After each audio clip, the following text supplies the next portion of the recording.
महागणपतिं मनसा स्मरामि महागणपतिं मनसा स्मरामि। TR creations family అందరికీ నా హృదయపూర్వక ధన్యవాదాలు. అలాగే ఈ ఏప్రిల్ మాసం యొక్క మాస ఫలితాలు ఏ విధంగా ఉండబోతున్నాయి ఏంటి అనేది ద్వాదశ రాశుల వారికి తెలుసుకునే ముందు ఏప్రిల్ నెలలో మనకి మేజర్ ఈవెంట్స్ ఏమున్నాయో ఒకసారి చూద్దాం. 2వ తారీఖు శ్రీ పంచమి, 6వ తారీఖు శ్రీరామనవమి, 26 మాస శివరాత్రి అండ్ శని త్రయోదశి రెండు కూడా కలిసి వచ్చాయి.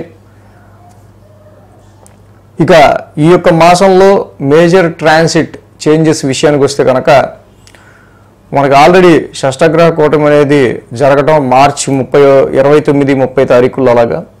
సో ఏప్రిల్ మాసంలో ముఖ్యంగా రవి 14వ తారీఖున మేషరాశిలోకి ఉచ్చస్థితిలోకి వస్తారు రవి. సో షష్టగ్రహ కూటంలోంచి రవి బయటికి రావటం. ఏప్రిల్ 6న బుధుడి యొక్క వక్రత్యాగం కంప్లీట్ అవుతుంది. ఏప్రిల్ 13న శుక్రుడి యొక్క వక్రత్యాగం అనేది కంప్లీట్ అవుతుంది. మళ్ళీ ఏప్రిల్ 25-26 తారీఖుల్లో కూడా ఒక పంచగ్రహ కూటమి, శుక్రుడు బుధుడు రాహు, ఇక్కడ శుక్రుడు రాహు శని బుధుడు చంద్రుడు కలిపి మేన్ రాశిలో ఏప్రిల్ 25కి ఆ టైంకి పంచగ్రహ కూటమి కూడా మళ్ళీ ఏర్పడుతూ ఉంది. కాబట్టి ఎక్కువగా గ్రహాలన్నీ కూడా మీనరాశిలోనే ఇక్కడ యుతి చెంది ఉండటం. ఇక గురువు గారు వృషభ రాశిలో గోచారంలో ఉండటం, కుజుడు కూడా ఈ యొక్క మాసం నుంచి కుజస్తంభన జరిగి ఆయన అక్టోబర్ నుంచి అదే కర్కాటక రాశిని వదలకుండా అక్టోబర్, నవంబర్, డిసెంబర్, జనవరి, ఫిబ్రవరి, మార్చి, ఏప్రిల్ 7 నెలల పాటు అక్కడే ఉండటం. ఇప్పుడు మళ్ళీ కర్కాటక రాశి నీచ రాశిలోకి కుజుడి యొక్క గోచారం మొదలవుతుంది ఏప్రిల్ మాసంలో. కేతు కన్యా రాశిలో ఉండటం. సో మొత్తంగా ఈ విధమైన గ్రహస్థితి ఆధారంగా ద్వాదశ రాశుల వారికి సంబంధించి ఫలితాలు ఏ విధంగా ఉండబోతున్నాయి ఈ మాసం అనేది మనం చూద్దాం. తులారాశి వారికి సంబంధించి చూద్దాం. తులారాశి వారికి సంబంధించి చూస్తే కనుక ఈ రాశికి మెయిన్గా ఈ యొక్క మాసం ఏప్రిల్ మాసం తీసుకున్నట్టయితే వీళ్ళకి ఈ షష్టగ్రహ కూటమి ఏదైతే ఉందో షష్టమ స్థానంలోనే ఏర్పడుతూ ఉండటం. ఈ రాశి వాళ్ళకి సంబంధించి మెయిన్గా ఇక్కడ శుక్రుడి యొక్క ట్రాన్సిట్ గోచారం కూడా చాలా కాలం పాటు మీన రాశిలోనే ఉండిపోవటం, షష్టమంలో బుధుడి యొక్క గోచారం కూడా ఉండటం. సో ఇలా క్రమక్రమంగా వీళ్ళకి లిటిగేషన్స్ అనేవి కానీ కన్ఫ్లిక్ట్స్ అనేవి అని కానీ కొంత ఆరోగ్యపరమైన విషయాల్లో ఒక విధంగా లేదనేటట్టుగా ఉండే ఆస్కారాలు తులారాశి వాళ్ళకి ఎక్కువ కనిపిస్తున్నాయి. సో జనరల్ రొటీన్ హౌస్ అయిన ఈ హౌస్లో ఈ సిక్స్ ప్లానటరీ కంజంక్షన్ ఎక్కువ ప్రతి విషయంలో అంటే మీకు వాడికి ఒకటి కాదు ఎన్ని వ్యాపకాలు వాడికి ఎన్ని పనులు అంటుంటారు చూసారా. అలాగే you are involving in more works, but ప్రతి వర్క్ను కూడా మీరు ట్రబుల్ షూట్ చేసుకుని దాని నుంచి బయటపడాల్సి వచ్చే ఆస్కారాలు ఎక్కువ కనిపిస్తున్నాయి. ఇక్కడ శుక్రుడి ట్రాన్సిట్ ఏదైతే ఉందో రాశ్యాధిపతి శుక్రుడి యొక్క ట్రాన్సిట్ షష్టమంలో ఉచ్చులో ఉండి వక్రంలో ఉన్నాం 6th హౌస్లో. ఈ రాశికి సంబంధించి చాలా వరకు కూడా ఈ యొక్క రాశ్యాధిపతి ఇన్వాల్వ్మెంట్, 1 నెల ఉండాల్సిన శుక్రుడు 4 నెలలు ఉంటాం. అన్నెసరిగా ఇక్కడ స్త్రీకి సంబంధించిన విషయాల్లో ఫీమేల్ ఓరియంటెడ్గా ఆడవారికి సంబంధించి స్త్రీకి సంబంధించిన వ్యవహారాల్లో కొన్ని డిస్ప్యూటెడ్గా కొన్ని తగులుతూ ఉండటం, అనవసరంగా ఏదో ఫోన్ కాల్ రావటం, వచ్చే ఫోన్ కాల్స్ అన్నీ కూడా లేడీసే చేస్తూ ఉంటారు కదా. ఇప్పుడు వాళ్ళ మీద మీరు ఏదో బీపీతో ఏందో అరవటం, అనవసరంగా ఆర్గ్యుమెంట్ అవ్వటం, లేదా ఇలాగా ఎక్కువగా ఫీమేల్ ఓరియంటెడ్గా స్త్రీలతో స్త్రీపరమైన వివాదాలు అనేది ఎక్కువగా చోటు చేసుకునే ఆస్కారాలు తులారాశి వాళ్ళకి మనకి ఇక్కడ కనిపిస్తూనే ఉన్నాం. ఏమంటే నేను మరి ఫీమేల్, నేను స్త్రీని అంటే స్త్రీకి స్త్రీయే శత్రువు అన్నట్టు మీరు ఫీమేల్ అయినా కూడా ఫీమేల్ పర్సనాలిటీస్తో ఆర్గ్యుమెంట్స్ అనేవి ఎక్కువ కనిపిస్తున్నాయి. మీకు మీరుగా ఏదైనా లిటిగేషన్లోకి ఇన్వాల్వ్ అవ్వకపోయినా అయ్యే వచ్చి అనవసరంగా మిమ్మల్ని లాగటం ఇలాంటివి ఎక్కువ కనిపిస్తున్నాయి. కాబట్టి ఎక్కువ తలనొప్పులు ఎక్కువ పెట్టుకోకుండా ఉండడం అనేది ఈ రాశి వాళ్ళకి చాలా మంచిది. అలాగే లోన్స్ రుణాలు తీసుకునేటప్పుడు అప్పులు తీసుకునేటప్పుడు కూడా చాలా వరకు కూడా మీరు కాన్షియస్గా ఉంటూ రీపే చేయగల శక్తి గురించి ఆలోచిస్తూ డెసిషన్ తీసుకోవడం అనేది చాలా మంచిది. ఆరోగ్యపరమైన విషయాల్లో మాత్రం ఈ రాశి వాళ్ళకి చాలా ఫ్లక్చువేషన్స్ అనేవి ఏర్పడుతూ ఉన్నాయి. సో డెఫినెట్గా జనరల్ రొటీన్ అనేది జాగ్రత్తగా కాపాడుకోవాలి.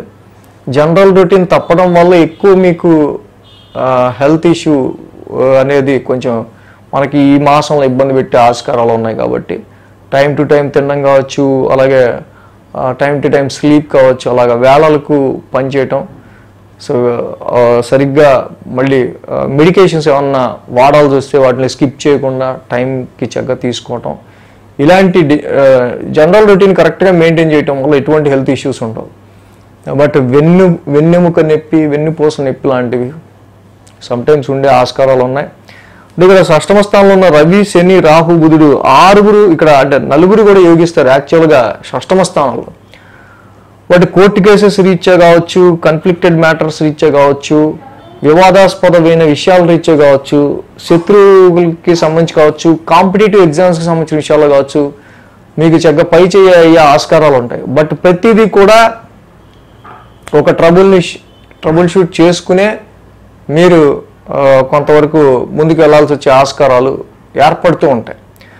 అండ్ అష్టమ స్థానంలో కూడా గురుని యొక్క సంచారం జరుగుతుంది ఈ రాశి వాళ్ళకి సంబంధించి ఆల్రెడీ. సో కాబట్టి ఈ టైంలో మెయిన్గా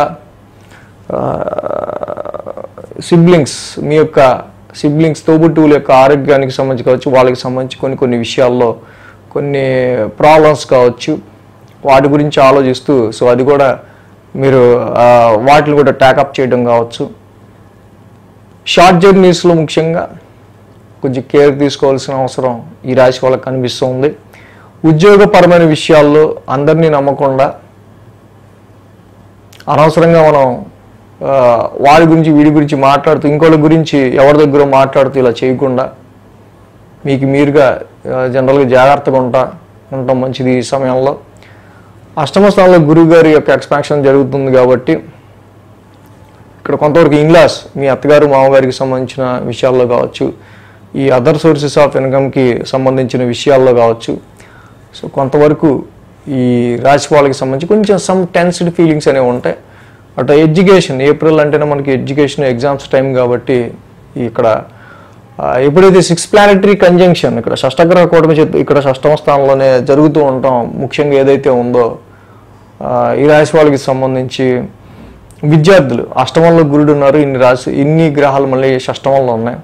సో ఇక్కడ కొంచెం పేషెన్స్గా యాంగ్జైటీని తగ్గించుకొని, కొంత స్ట్రెస్ని తగ్గించుకొని చక్కగా విద్యార్థులు మాత్రం లోన్లీగా, హ్యాపీగా, ఫ్రీగా ఆ బ్రహ్మ ముహూర్తంలో చదువుకోవటం కానీ, పీస్ఫుల్గా చదువుకోవటం కానీ చేయటం చాలా మంచిది ఈ టైంలో. ఎందుకంటే 6th హౌస్లో ఇన్ని ప్లానటరీ కంజంక్షన్, అనవసరమైన ఆర్గ్యుమెంట్స్ ఇవే ఎక్కువ ఉంటాయి, ఎందుకు అవన్నీ కదా. సో మళ్ళీ ఇక్కడ ఆల్రెడీ కుజుడు కూడా దశమస్థానంలోకి వచ్చారు. కుజుడి యొక్క దశమస్థాన సంచారం కూడా స్టార్ట్ అయింది. ఈ ఏప్రిల్ మంత్ అంతా కూడా ఆల్రెడీ కుజిస్తాం మన అక్టోబర్ 21 నుంచి 2024లో, అప్పటి నుంచి ఆయన అక్కడే ఉన్నాడు 8 నెలలుగా. ఇప్పుడు ఏప్రిల్ నెలలో మళ్ళీ తిరిగి దశమంలోకి వచ్చారు. సో ఉద్యోగపరంగా మార్స్ వేసి అగ్రెసివ్ ప్లానెట్ కాబట్టి అది తెలుసులే, మాకు తెలుసులేండి, మా వర్క్ మాకు తెలియదా అని ప్రతి ఒక్కరితో కొంచెం Mars is the fighter planet. So కాబట్టి కోపావేశాలతో పనిచేస్తూ ఉంటారు అనమాట. సో అంటే ఈ కోపం, ఈ ఆవేశం మళ్ళీ ఎక్కువ ఉద్యోగంలో మనకి నెగిటివ్ కాకుండా చూసుకోవడం అనేది మంచిది. సో ఇన్ని గ్రహాలు మరి డైరెక్ట్ 12,000 చూస్తున్నాయి, ఏం చెప్తున్నాయి, ఏవో ఖర్చు తెచ్చి పెడతాం మేము అన్నట్టే చెప్తున్నాయి. అంటే ఏప్రిల్ మాసం అంతా ఆరోగ్యానికి సంబంధించి మెడికేషన్ పరంగా అయినా, కన్ఫ్లిక్టెడ్ పరంగా అయినా, ఇతరత్ర ఏ పరమైన విషయాల్లో అయినా ఖర్చులు ఎక్కువగా పెరిగే ఆస్కారాలు ఉన్నాయి. వాటి విషయంలో కొంచెం కేర్ తీసుకోవడం చాలా మంచిది ఈ రాశి వాళ్ళకి. సో కాబట్టి వీళ్ళకి మెయిన్గా రాశ్యాధిపతి శుక్రుడి యొక్క బలం లేదు. ఎప్పుడైతే శుక్రుడు వక్రంలో ఉండి అక్కడ ఉన్నారో షష్టమ స్థానంలో, హిమకుంద మృణాలాభం, చక్కగా శుక్ర నవగ్రహాన్ని మంత్రం చదువుకోవడం డైలీ, లక్ష్మీదేవికి శుక్రవారం పూట అష్టోత్తరం చేసుకోవటం, అష్టమ గురుదోషం వెంటాడుతుంది ముందు. కాబట్టి మీ యొక్క కీర్తి ప్రతిష్టలకు సంబంధించి భంగం రాకుండా చక్కగా మంచి పేరు తెచ్చుకునే విధంగా ఉండాలి. కాబట్టి కేజింపావు శనగలు, ఒక ఎల్లో క్లాత్ దానం ఇచ్చుకుంటూ వెళ్ళడం గురువారం పూట చాలా మంచిది. వేయంలో కూడా కేతు ఉన్నారు కాబట్టి జంటనాగులు ఉన్న చోట మంగళవారం పూట పాలాభిషేకం చేసుకుంటూ ఉన్న పలాస పుష్ప సంకాసం ఈ యొక్క నవగ్రహ శాంతి మంత్రం చదివిన ఈ మాసం మొత్తం వీళ్ళకి ఇంకా బెటర్ రిజల్ట్స్ అనేవి ఉంటాయి. So thanks for watching TR creations. ధన్యవాదాలు. ఈ వీడియో కనుక మీకు నచ్చినట్లయితే లైక్ చేయండి, షేర్ చేయండి. మరిన్ని అప్డేట్స్ కోసం సబ్స్క్రైబ్ చేయడం మాత్రం మర్చిపోకండి.